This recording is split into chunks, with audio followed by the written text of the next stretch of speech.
So hello everyone, in today's video we are going to cover a very important play that is Tara, written by Mahesh Dattani. Now before moving further, I have a small request. If you are new to this channel or if you haven't subscribed this channel yet, so please do that so that I can make such amazing videos for you often and I will be more encouraged and motivated. So my name is Ekta Mukul. आप देख रहे हैं Literature by Logic, our very own English literature channel. So let's start. So Tara was written by Mahesh Dattani and it was first performed in 1990 Bangalore. Its setting is actually mainly two places. One is London जहाँ पे present की story चलती है and other is Bombay जहाँ पे past के scenarios हमें दिखाए जाते हैं.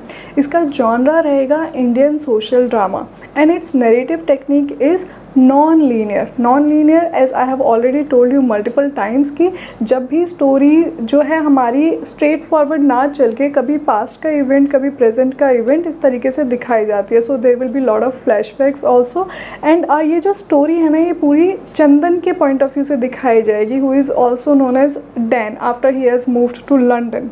तारा is a very straightforward and simple play, but इसमें बहुत सारे ऐसे हिडन मीनिंग्स हैं एंड इनडायरेक्टली ये हमारी सोसाइटी पे ना बहुत ही ऐसे कड़ा कटाक्ष करती है कि भाई जो बहुत पढ़े लिखे लोग होंगे, सोफिस्टिकेटेड लोग दिखेंगे हमें, जो अच्छाई का चोला पहन के रखेंगे हमेशा, उनको भी जब चॉइस मिलती है ना, they will also prefer the evil part.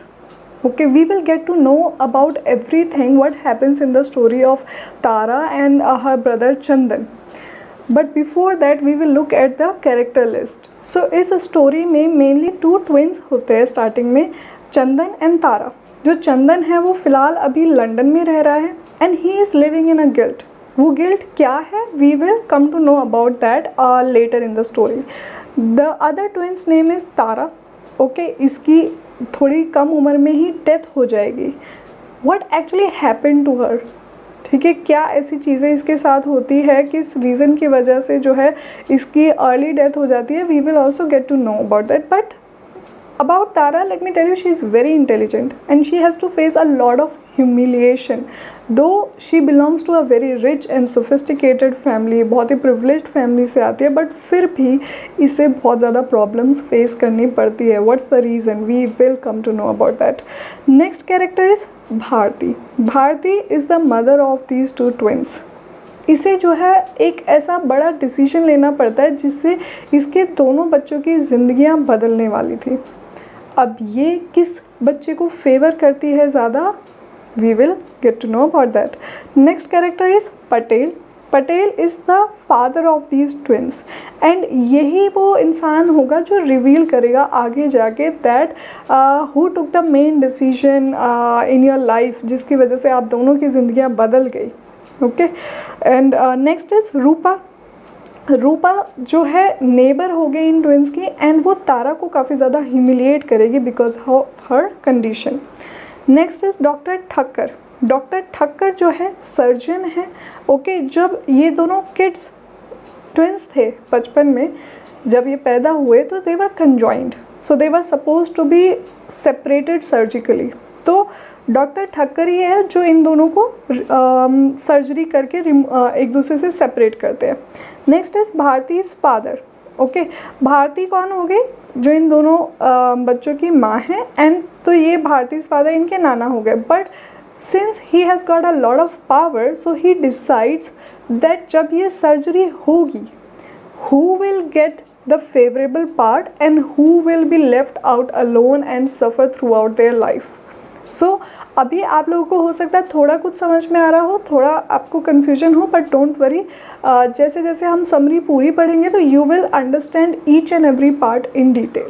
अब प्ले के स्टार्टिंग में हमें दिखाया जाता है कि जो चंदन है वो फ़िलहाल लंदन में रह रहा है एंड उसने अपना नाम डैन रख लिया है and he is trying to write a play on his childhood. ठीक है, तो वो जो ऑडियंस है उसकी ऑडियंस जब वो प्ले लिख रहा है तो वो उस ऑडियंस को अभी अपने मुंबई की कहानी सुनाएगा। ओके, मैंने आपको स्टार्टिंग में बताया था कि ये जो पूरा नॉवल है हमें चंदन के पर्सपेक्टिव से ही पता चलेगा, तो एक तरह से चंदन यहाँ पे नरेटर भी हो गया हमारा। ओके, अब उसकी ऑडियंस इनडायरेक्टली हम ही लोग हैं, तो वो हमें ही कहानी सुनाएगा। तो अब मुंबई में वो दिखाते कि ये जो दोनों बच्चे हैं ये बहुत छोटे होते हैं एंड इनके परिवार में बहुत ज़्यादा टेंशन्स चल रही होती है। अब और भी ज़्यादा फ्लैशबैक में जाते हैं कि जब इनका जन्म हुआ होता है, तो ये जो दोनों ट्विन्स होते हैं ना, ये कंजॉइंट ट्विन्स होते हैं। कंजॉइंट मतलब जुड़े हुए होना। ओके, इन लोगों का शरीर एक दूसरे से जुड़ा हुआ होता है। इन दोनों के कुछ ऑर्गन्स जो है वो एक एक ही होते हैं, मतलब ऐसे सेपरेटेड नहीं होते, प्लस इन दोनों के मिला के 3 लेग्स ही होती है। अब जब इनके पेरेंट्स डॉक्टर से एडवाइस करते हैं that what we should do now, तो जो डॉक्टर है वो बताता है कि भाई इन दोनों की बॉडी इस तरीके से जुड़ी हुई है that if we will surgically remove their bodies apart, the girl should get both the legs. ठीक है, then only they can have a better life. तो आइडियली तो वो डॉक्टर सजेस्ट करते हैं कि जो लड़की है उसे दोनों लेग्स मिलने चाहिए, boy should have only 1 leg, and that's how they have advise to the parents. But जो पेरेंट्स होते हैं पटेल एंड भारती, एंड जो भारती के फादर होते हैं, मतलब इन बच्चों के नाना होते हैं, ही has got a lot of power. तो वो डिसाइड करते हैं, वो जो सर्जन होता है उसे इनफैक्ट ब्राइब भी करते हैं कि मैं तुम्हें अपना थोड़ा सा लैंड दे दूंगा, तुम जो है सर्जरी इस तरीके से करो कि जो बॉय है उसे दोनों लेग्स मिल जाए, है ना, एंड बॉय जो है ज़्यादा हेल्दी रहे हमारा, एंड जो गर्ल है यू सी जो भी उसके साथ best possible you can do. तो इस तरीके से इन दोनों को सर्जिकली रिमूव करो that boy should be more healthier and उसको फिजिकली कोई प्रॉब्लम ना हो। His main focus was on this, and Bharati also supported this idea कि हाँ इसी तरीके से ये दोनों सेपरेट किए जाने चाहिए यहाँ पे। अब सर्जरी होने के बाद तारा जो है सिंगल लेग के साथ रहती है, बट चंदन जो है पूरा फिज़िकली फ़िट रहता है, वो उसका सर्जरी एकदम सक्सेसफुल ये सर्जन्स कर देते हैं। So this is how their life is going to be now. अब धीरे धीरे ये बच्चे जो है बड़े होते हैं, तारा बहुत ज़्यादा इंटेलिजेंट निकलती है, एंड ये दोनों बच्चे एक दूसरे के साथ बहुत खुश रहते हैं, अच्छे से खेलते हैं, जोक्स करते हैं एक दूसरे के साथ। बट तारा के साथ जो बाकी लोगों का बिहेवियर है उसमें वो काफ़ी ज़्यादा डिफरेंस नोटिस करती है कि भाई मुझे जो है थोड़ा सा इन्फीरियर इंसान की तरह ट्रीट किया जाता है, एंड मेरे भाई को जो है बहुत ज़्यादा उसे मतलब फेवरेटिज्म देखने को मिलती है कि भाई उसे बहुत ज़्यादा सब पूछेंगे as if he has got everything and he knows more than her. तो वो इस सब चीज़ों को सेंस कर रही होती है। इनफैक्ट जो उसकी मदर होती है वो तारा को ज़रूरत से ज़्यादा ही कुछ लगाव रखती है, कि मतलब एक होता है कि नेचुरल ठीक है दोनों बच्चों को बराबर आप प्यार कर रहे हो, बट तारा नोटिस करती है कि उसकी माँ उससे बहुत ज़्यादा लगाव करती है। एंड इस चीज़ से जो पटेल होता है, जो इनका फादर होता है, उसे भी बड़ी प्रॉब्लम होती है कि तुम दोनों बच्चे को इक्वली ट्रीट करो। अब भारती ऐसा कर क्यों रही होती है? क्योंकि भारती के अंदर वो गिल्ट होता है कि बचपन में उसने अपनी बेटी को वो चीज़ नहीं दे सकी जो वो डिज़र्व करती थी। एक्चुअली मेडिकली भी उसी ही वो चीज़ मिलनी चाहिए थी कि अभी शायद फिज़िकली फ़िट मेरी बेटी ज़्यादा होती। ठीक है, तो उसके अंदर ये गिल्ट है, तो वो गिल्ट को एक तरह से ओवरकम करने के लिए कि भाई किसी भी तरीके से मैं अपने पुराने वो जो गिल्ट है मेरा उसे कम कर सकूँ, इसलिए वो तारा को बहुत ज़रूरत से ज़्यादा प्यार करती है। एंड ये चीज़ किसको बहुत ज़्यादा पिंच करती है? पटेल को। तारा को फिज़िकल पेन के साथ साथ बहुत ज़्यादा सोशली एंड मेंटली भी बहुत ह्यूमिलिएशन फेस करना पड़ता है, क्योंकि जो उसके आसपास जितने भी लोग रह रहे होते हैं ना, वो उसे बहुत अनइक्वली ट्रीट करते हैं उसके भाई के बराबर।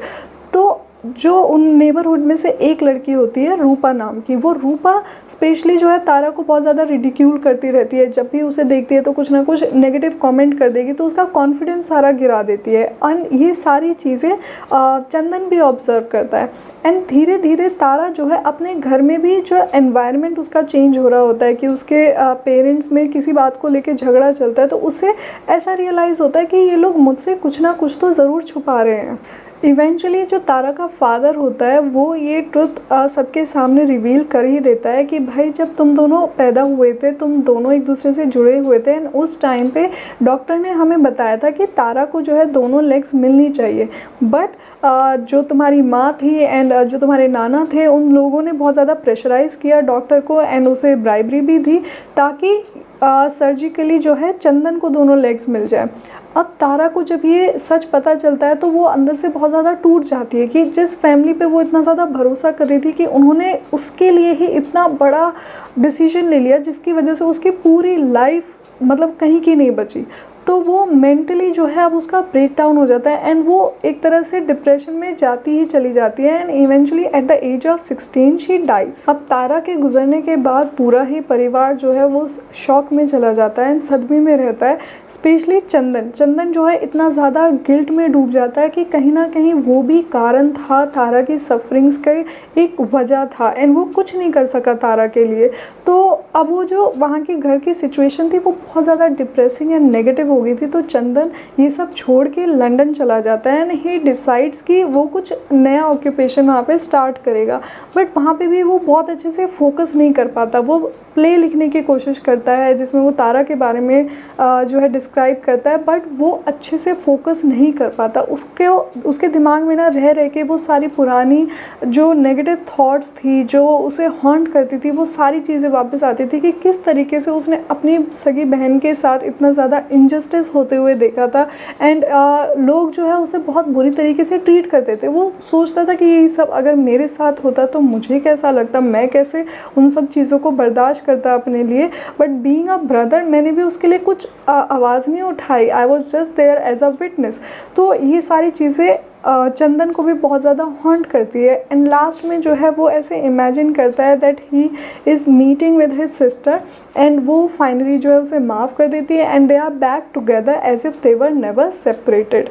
इसी के साथ ये प्ले जो है ख़त्म होता है। Now we will discuss the important themes of this play. So the first very important theme of this play is gender discrimination. यहाँ पे हमें दिखाया जाता है कि सोसाइटी में कितना ही कोई पढ़ा लिखा इंसान हो एंड सबके सामने बहुत सोफिस्टिकेटेड बनता हो कि भाई नहीं हमारे लिए तो बेटा और बेटी दोनों बराबर है, बट जब रियलिटी में उन लोगों के साथ उनको चॉइस मिलती है so they will always prefer and favour the boy instead of the girl. Next theme is familial betrayal की मतलब परिवार में ही हमें जब ये पता चलता है कि भाई हम जिसे अपना सगा मानते हैं, जिस पे हम आंख बंद करके सबसे ज़्यादा भरोसा करते हैं, वही रिश्ता जब हमें पता चले कि इस इंसान ने हमारे लिए इतना बड़ा डिसीजन लिया था जिसकी वजह से मेरी लाइफ जो है नर्क बन गई, तो वो एक बहुत बड़ा सदमा होता है, एक ट्रॉमा होता है। Next is disability and social stigma कि भाई जब एक इंसान अगर डिसेबल्ड है तो उसके साथ जो सोसाइटी है वो किस तरीके से उसे ट्रीट करती है, क्योंकि इस तरह की भी हमारे जो स्कूल है या फिर सोसाइटी है उसमें कोई एजुकेशन नहीं मिलती कि भाई how humble we should remain with these people and इन लोगों को हमें किस तरीके से ट्रीट करना चाहिए, कि इन्हें हमें बिल्कुल बाकी लोगों की तरह इक्वल मानना चाहिए या बहुत ज़्यादा स्पेशल ट्रीटमेंट देनी चाहिए या फिर नेगेटिव वो करना चाहिए। तो ये भी हमारी एजुकेशन का पार्ट होना चाहिए। Plus this is also one of the important themes of this novel. Next is guilt and atonement. Guilt तो आप लोगों को पता ही है कि भाई जब हमसे कोई गलती हो जाती है तो हम उस चीज़ का जो है बहुत ज़्यादा दुख मनाते रहते हैं। अटॉनमेंट होता है प्रायश्चित करना, ठीक है। मतलब जो भारती थी तारा की माँ, उसे हमेशा लगता था कि भाई मेरी वजह से जो है मेरी बेटी की ये हालत है, मैंने भी कहीं ना कहीं हामी भरी थी उस सर्जरी के दौरान, तो अब मैं किस तरीके से प्रायश्चित करूं। तो वो कोशिश करती है उसे थोड़ा ज़रूरत से ज़्यादा प्यार देके, जो कि तारा को वो भी अजीब लगता है। She doesn't find it natural at all. Next is sibling bond. तो दोनों भाई बहनों के बीच का जो बॉन्ड होता है वो हमेशा प्यारा रहता है, बट हाँ जो भाई है वो ये ऑब्जर्व करने के बाद भी कि उसकी बहन जो है बहुत ज़्यादा चीज़ें फेस कर रही है, he doesn't raise his voice though he must have been very young, क्योंकि मैंने आपको बताया तारा की जो डेथ है वो 16 में ही हो जाती है, तो चंदन भी उस टाइम पे 16 का ही रहा होगा। एंड उससे पहले चंदन शायद इतना ज़्यादा बोल्ड नहीं था कि वो अपनी बहन के लिए स्टैंड ले सके, though he observes and he feels her pain, but Chandan कुछ नहीं करता वहाँ पे। Next is identity and selfhood. तो यहाँ पे दोनों भाई बहनों की जो आइडेंटिटी होती है कि भाई एक इंसान अपने आप को सिर्फ डिसेबल्ड आइडेंटिफाई करता है कि भाई मैं एक सिर्फ डिसेबल्ड हूँ, इससे ज़्यादा मेरी कोई पहचान नहीं है। Though she was very intelligent, if she would have been given the chance, वो अपनी डिसेबिलिटी को साइडलाइन करके अपना एक अलग नाम कमा सकती थी। But family obviously and the society never supports a disabled girl. तो यहाँ पे ये भी एक तरह का थीम बताया गया है कि भाई अगर if you are a girl and if you are disabled तो देयर आर हाई चांसेस कि आपको तो ऐसा ओवर द टॉप जाके कोई एक्स्ट्रा सपोर्ट लाइफ में मिलेगा नहीं। Next is death and loss. तो लास्ट में जो हमें दिखाया जाता है कि तारा इवेंचुअली उसका जो हार्ट ब्रेक होता है, इतना ज़्यादा उसे ट्रॉमा मिलता है उसकी फैमिली के वजह से ही, she eventually gives up on her life only. And फिर चंदन जो है उसे भी अपनी बहन के गुजरने के बाद वो लॉस महसूस होता है कि she was part of my body also, not only being a sister who was born along with me, but हम दोनों जुड़े हुए थे। तो समवेयर और द अदर ही फील्स कि उसने अपनी लाइफ में वाकई में कुछ बहुत बड़ा जो है खो दिया है, एंड अपने एक्शन से वो शायद चीज़ें चेंज कर सकता था। शायद वो अपनी बहन को बहुत ज़्यादा मोटिवेटेड रखता that no matter what I am always with you, but उसने वो नहीं किया। तो फाइनली तारा के जाने के बाद what he can only do is कि वो गिल्ट रिडन रहे हमेशा एंड उस लॉस को पूरी ज़िंदगी जो है अपने साथ लेके जीता रहे। सो इसी के साथ हमारे सारे थीम्स भी ख़त्म होते हैं। I hope you have understood this novel, it was I hope you have understood this play.